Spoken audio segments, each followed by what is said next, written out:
Hey guys, in this video, I'll show you how to add a door access card to Apple Wallet. Alright, let's begin.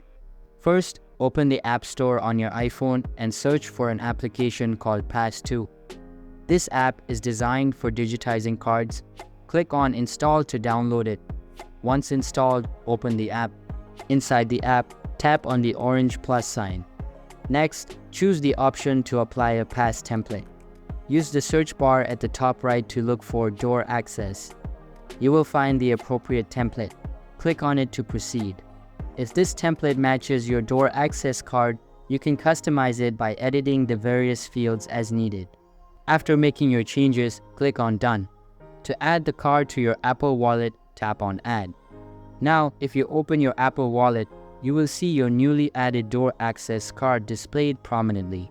This process allows you to have easy access to your door access card directly from your iPhone.